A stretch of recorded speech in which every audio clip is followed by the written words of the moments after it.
मेरे कॉलेज में एक बस चलाता हूँ जी। बस में बैठ के छोरे छोरी आते हैं कॉलेज। हाँ। अब वो संस्कार कॉलेज और वो छोरे छोरी वहां के बस में बैठ के आए। हाँ। एक तरफ लड़के बैठे एक तरफ लड़कियां बैठे। अब वो पट्टा वो बस का ड्राइवर बस आगे बढ़ा, जैसे ही स्पीड ब्रेकर आया उसने ब्रेक लगाया तो इधर का लड़का उछल के इधर की लड़की पे। लड़की ने बोला क्या कर रहे हो? बोले बीकॉम फर्स्ट ईयर।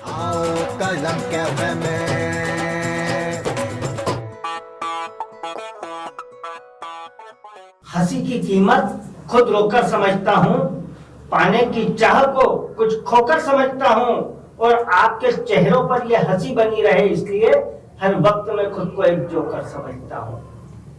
तो दोस्तों, शाम के 5 बज गए हैं, आप और हम हाजिर हैं कलम कैफे में, और आज आपके चेहरों पर मुस्कुराहट लाने के लिए देश के बड़े व्यंग्यकार, बड़े कवि हमारे बीच में हैं, डॉक्टर श्याम सुंदर पलोल जी।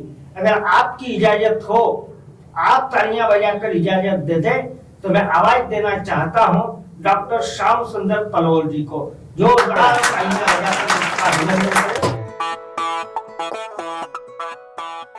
बात हंसी से शुरू हुई, मैं हंसी से ही कहना चाहता हूं कि हंसते हुए कटे ये जिंदगी तो अच्छा है। हंसते हुए कटे ये जिंदगी तो अच्छा है, क्योंकि आंसुओं में गम नहीं बहा करते, और गम के बादल छटेंगे तो खुशी आएगी, क्योंकि सुख दुख संग नहीं रहा करते।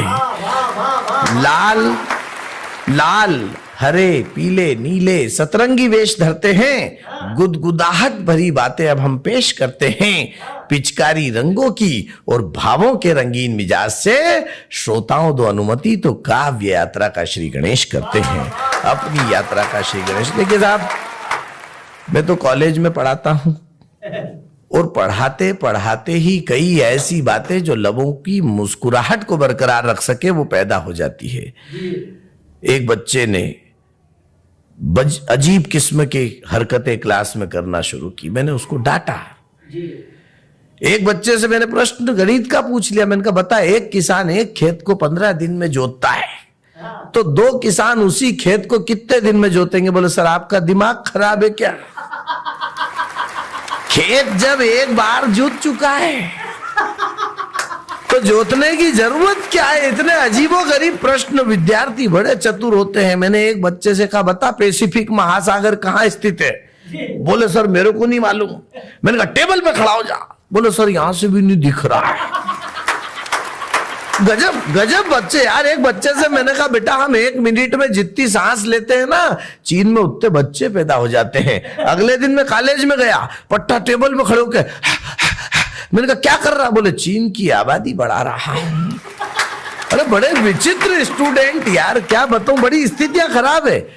एक बच्चे से मैंने पूछ लिया, मैंने कहा क्यों होमवर्क क्यों नहीं करके आया? बोले सर लाइट नहीं थी। मैंने कहा लाइट नहीं थी तो मोमबत्ती जला लेता। बोले माचिस नहीं थी। अरे मैंने कहा माचिस क्यों नहीं थी? बोले वो पूजा घर में रखी थी। मैंने कहा पूजा घर में से उठा लेता। बोले नहाया नहीं था। मैंने कहा नहाया क्यों नहीं था? बोले पानी नहीं था। अरे मैंने कहा पानी क्यों नहीं था? बोले मोटर चालू नहीं थी। अरे मैंने कहा मेरे बाप मोटर क्यों नहीं चालू थी? बोले वही तो रो रहा हूं कि लाइट नहीं थी। बड़े टैलेंटेड, एक से एक टैलेंटेड स्टूडेंट यार, क्या बताएं स्टूडेंट्स की टैलेंसी के जलवे। मैंने कहा बता सत्य और भ्रम में क्या अंतर है? बोले सर आप पढ़ा रहे हो, ये सत्य है, और हम आपसे पढ़ रहे हैं, ये आपका भ्रम है। और वो मैंने कहा वाह रे मेरे प्यारे लाल। मैंने कहा बता दुर्घटना और दुर्भाग्य में क्या अंतर है? बोले सर आप पढ़ा रहे हो, गणित का सवाल बोर्ड पर लिख रहे हो, अचानक बोर्ड के आसपास बिजली का शॉर्ट सर्किट हो जाए, बोर्ड के चारों तरफ आग लग जाए, ये तो हुई दुर्घटना, और उस आग में से बचकर आप बाहर निकल आए, ये हमारा दुर्भाग्य। गजब की टैलेंसी यार, इतने टैलेंटेड स्टूडेंट तो मैंने दुनिया भर में नहीं देखा। हाँ, मेरे कॉलेज में एक बस चलाता हूं जी। बस में बैठ के छोरे छोरी आते हैं कॉलेज। अब वो संस्कार कॉलेज और वो छोरे छोरी वहां के बस में बैठ के आए। एक तरफ लड़के बैठे एक तरफ लड़कियां बैठे। अब वो पट्टा वो बस का ड्राइवर बस आगे बढ़ा, जैसे ही स्पीड ब्रेकर आया उसने ब्रेक लगाया तो इधर का लड़का उछल के इधर की लड़की पे। लड़की ने बोला क्या कर रहे हो? बोले बीकॉम फर्स्ट ईयर। इतनी इतनी टेलेंसी यार, गजब की टेलेंसी। और लड़कों और लड़कियों में तो तरह तरह के जुनून हैं। मैं उधर से आ रहा था, आते आते मैंने वैलेंटाइन डे था तो तरह तरह के जुनून देखे मैंने। अच्छा, वैलेंटाइन डे का मतलब क्या है अतुल भाई? जी वो कुंवारों के लिए वैलेंटाइन डे है, अपन शादीशुदा के लिए तो वैलेंटाइन डे है। जिस दिन अपनी पत्नियों का वैलेंटाइन रे, हाँ ये समझ लो वैलेंटाइन डे। अब वैलेंटाइन डे पर मेरे मोहल्ले का मांगीलाल, हाँ उसके पिचके पिचके गाल और झुमरू जैसे बाल, घर से निकला गुल्लक से। वैलेंटाइन डे पर मेरे मोहल्ले का मांगीलाल, उसके पिचके पिचके गाल और झुमरू जैसे बाल, घर से निकला गुल्लक से 20 का नोट निकाल। सड़क पर आते ही उसकी तेज हो गई थी चाल, उमंग से लबरेज पूछा उसने गुलाब के फूल का भाव। 300 रुपए का एक, सुनकर उसके दिल को लगा गहरा घाव। इतनी महंगाई जानकर उसको आ रहा था ताव, ताश के महल की तरह भर भरा कर गिर गया उसके मन का चाव। प्लास्टिक के फूल की दुकान से 20 रुपए का फूल खरीदा, हाय हाय करती आ रही थी उधर से तालीबाज फरीदा।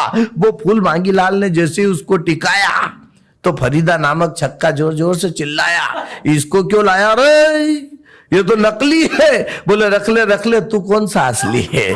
बड़ी तरह तरह की स्थितियां निर्मित हो जाती है। इन स्थितियों और परिस्थितियों के बीच मित्रों, एक बात आपको सच बता दूं कि ईश्वर ने हंसने का वरदान केवल इंसान को दिया है। आपने कभी किसी गधे को हंसते हुए देखा है क्या? आपने कभी किसी भैंस को मुस्कुराते हुए देखा है क्या? आदमी यदि हंसना बंद कर दे तो समझ लो कि वो गधा हो गया है। औरत मुस्कुराना बंद कर ले तो समझ लेना कि वो भैंसत्व की ओर प्रयाण कर रही है। इसलिए हंसते खिलखिलाते रहो, क्योंकि अतुल भाई और हम जैसे अनेक हंसाने वाले किरदार अपने दिल में बहुत सारे जख्म लेकर निरंतर उस अभियान में लगे हैं जो लोगों के लबों की मुस्कुराहट को बरकरार रख सकता है। वो हमारे दिल के जो जख्म है, मैं कहना यह चाहता हूं, इन पंक्तियों से अपनी बात को विराम देना चाहता हूं कि अपने जख्मों को भी आईना बनाया हमने, आपको हंसता हुआ चेहरा दिखाने के लिए। इतना आसान नहीं होता भूतों का तमाशा बनना। कलेजा चाहिए जमाने को हंसाने के लिए, कलेजा चाहिए जमाने को हंसाने के लिए। जय हिंद, जय भारत। बहुत बहुत धन्यवाद। ये थे डॉक्टर श्याम सुंदर पलोल जी, जिनकी बातें निश्चित आपके मन तक पहुंची होगी। अगर उनकी बात आप तक पहुंची हो तो आप कमेंट करके जरूर बताइएगा और हमारा पेज लाइक कीजिएगा, चैनल सब्सक्राइब कीजिएगा और इसी तरह मिलते रहिए शाम 5 बजे हर दिन कलम कैफे में। कल मिलते हैं किसी नई हस्ती के साथ, तब तक के लिए गुड बाय।